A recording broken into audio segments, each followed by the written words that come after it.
So back in the day, back when my life was in ignorant bliss, when I would just feel, king of the world, even though I wasn't and I had achieved nothing. I basically, I would go to these discos and I go to all of these social gatherings, thinking I was the charm of the chimp or whatever. I don't know what metaphor to use, or yeah, it'd be metaphor.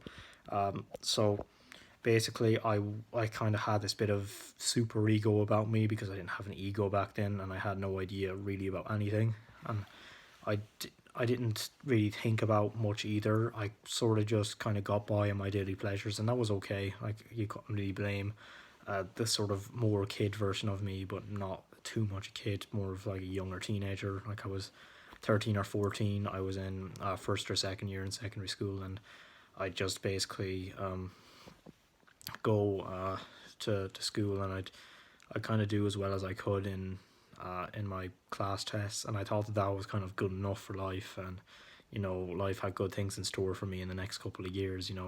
I'd actually start enjoying school and life and stuff when I entered into possibly third year, not third year, transition year, and even fifth year and sixth year, because by then I'd be well socialized and I know well how to be confident and stuff.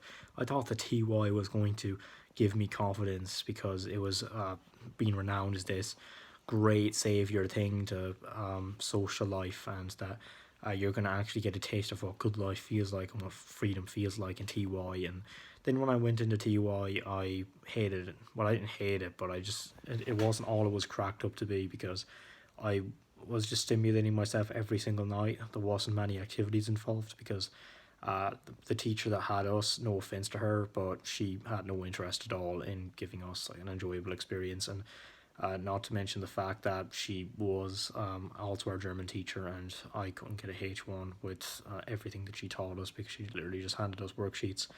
But that was basically the story of it. There wasn't much to do in TY, and I didn't develop much at all. And then COVID came, which cut out the end of our freedom year, and I should have skipped that damn year already. I could be a year ahead of what I am now, but then again, it wouldn't really matter because I'd only have found Hamza's YouTube channel and Charlie Morgan's YouTube channel at this time frame anyway, so it wouldn't really matter too much. The only difference would be I'd be a year ahead in college, which would be convenient, but it wouldn't be a deal maker or anything. So because basically I want to have my money made by third year, and by then I want to just be able to, you know, pay for my own trip over to, because I'm doing like work placement in another country. It's either going to be China or the US, so one of those two things, or one of those two countries. It's not going to be any others. So I want to have my money made by then anyway. So I'm actually okay with how it ended up. But basically, um, that was sort of my story during when I was 15 or 16, and I was in complete delusion.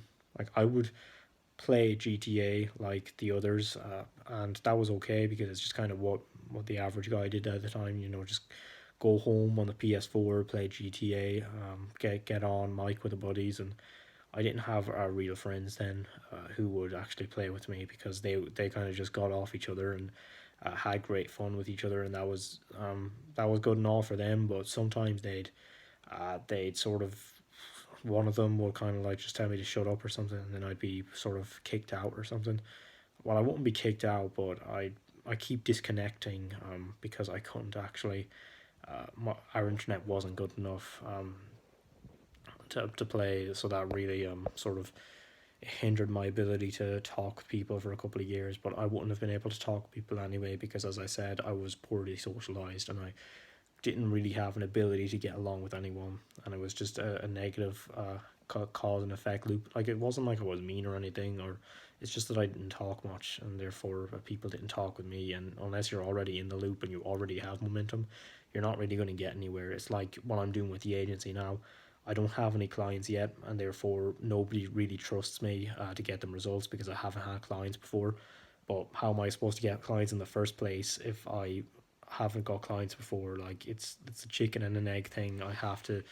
Um I have to do what I'm doing first, and it's just it's just a tricky situation. I kind of have to make someone trust me without any previous results, which is difficult because humans are very logical beings, especially here in Ireland. People are very picky and choosy about who they actually want to work with. And I called up a guy today, those who gave me the ones who gave me the the cold shoulder with the email a couple of days ago.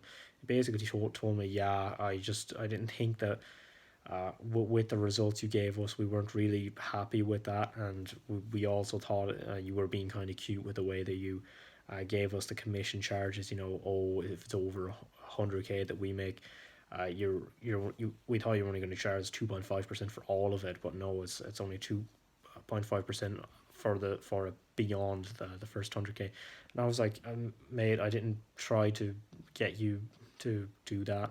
I wasn't trying to trick you in that way. I thought I was clear enough. Of course, I didn't say it that assertively. I was more passive because I'm a lot more passive on the phone because I just have a hard time standing up for myself. It's just psychologically difficult for me, and I know I shouldn't be saying that because that's going to make it difficult for me. It's not difficult. It's easy for me to stand up for myself. I am an assertive person, but it happened again where I realized I should really just talk to these people a bit more fiercely in a way, and I sort of did. There was this woman. This was not a pleasant interaction whatsoever.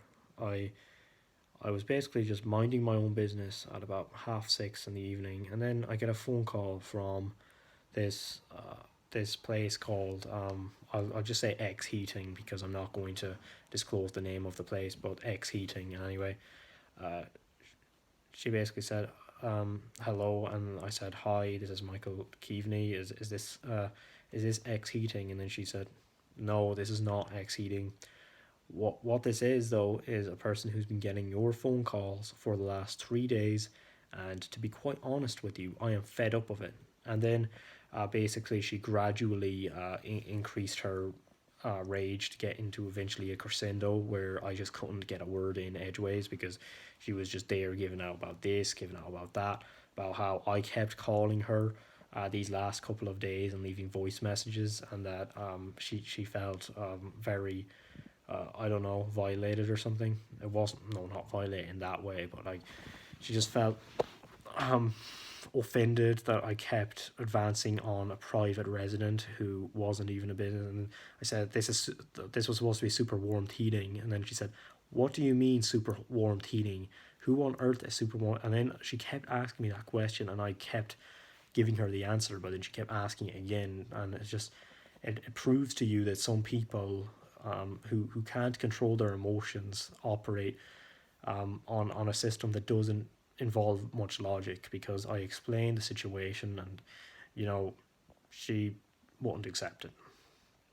And there's just some cases where when people are like that and they're ringing you up and they're giving out to you again and again, I'm a private resident, why are you calling me? And I was like, I got your number off Google Maps, you should look it up. X Heating, look up that name and you'll get it. And she said, why should I look it up? You should be the one to look it up, and you should be the one to tell Google Maps, between you and yourself and Google Maps, that you need to remove that number, because it has nothing to do with me. It's probably an old number or something, but it has nothing to do with me. And I was like, and I wanted to say that, well, the onus of the responsibility of changing your phone number off Google Maps is on you, because I'm not the one who owns the number, it's you. I wanted to say that, but I didn't get to, because she basically hung up the phone on me after she had her last little stand against me. Like, so don't call this number again. Hangs up. And this is just the garbage you have to take when you're like, you don't have to take it. In fact, I should have just been like, okay, bye. And then, and I can act all big and tough about it now, how it was this great thing, but it shook me to the bloody core in a way. Not that much though, because I've dealt with far worse from other interactions earlier on, and I'm just sort of getting this immunity to it at this point, where my brain is just like, that there's these angry animals who are mooing at me, and I just have to sort of deal with it, and it's like no, and you're just like, yeah, yeah, good day to you too. You just you really have to brace yourself against the tide of bloody people who are talking against you. Now this video it's taken me 10 minutes to get to the actual point, hence why I don't have more than 2 subscribers. It's about how I used to live in Delusion. I used to live in complete delusion. I used to live a fake life. I used to grind for money on GTA as if that would make me money in real life, and I want to get all the fancy cars and all the houses. I wanted to find the best way to do a solo heist, and you can actually do solo heists, but I just could never get around to it because it kept resetting my progress or something, and I just felt like it took way too long, and I didn't think it was worth it. So I just stopped doing all the heists, and I just sort of gave up on making money in GTA, even though my net worth ended up being about 10 million or something because of all the free money I got by logging in every single month. But now I'm looking to become a multi-millionaire in real life, and it's the same old story. Every new Giga Chat guy who's coming around on YouTube is saying that, and oh yeah, I'm gonna become a millionaire, and I'm gonna become successful. I'm gonna have the big body, and I'm going to have the big bones. I'm going to be the alpha dog, and I'm going to trump everybody else around me. And you know what? Good for you. I intend to sort of F off out of the place, be known by nobody, and just, have a private life where I have to deal with nobody. I don't have to call anybody up. I don't have to work. I don't have to do anything. I can just be by myself in my own frivolous non-existence, and nobody is going to bother me. That's basically what I want. I just sort of want to get out of this mud that I'm in, essentially. Now that I say that, I realize I basically have nothing to lose, because I have nothing to begin with. People have such a hard time succeeding in business because they have to sacrifice the life they have. Well, that's because they have something to sacrifice. But guess what? I don't. That gives me the advantage. I don't have a life, and I don't have anybody who I actually have to let down because nobody would really miss me. Nobody really misses me. So I'm 3 steps ahead of you Giga Chads already, and you can make of that what you will, but guess what? You have competition. You have competition.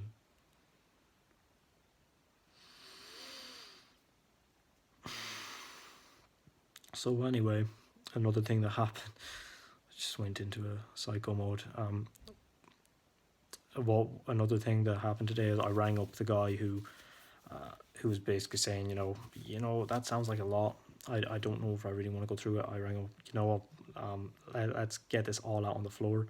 Actually, I mentioned this yesterday. Sorry, I'm having the consultation with him tomorrow, or the organization consultation, and hopefully we can come to an agreement. Maybe not though, and if not, that'll kind of be devastating, because at this point I only really have 2 points of leverage. I have that guy, and I have the other guy, who have actually just organized a consultation with for Monday, which is great. Just the onboarding thing. I'm very happy about that. But again, I want to make sure that it makes sense for his business, and that he actually really will be in a position to grow. And that would be great. And I want his business to become known around the country, and I want him to be like a dominator of the market.